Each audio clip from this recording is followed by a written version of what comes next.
Les enfants là, mais les enfants dorment dehors, ça veut dire qu'ils nous crasent, nous avons secours, nous avons aide.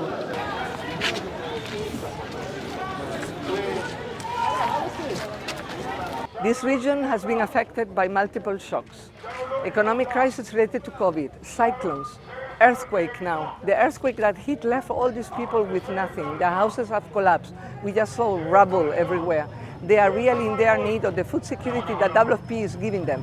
We are coming every day to different communities to provide the food assistance that they need. And we need the international community to know that they are here and we need to support them.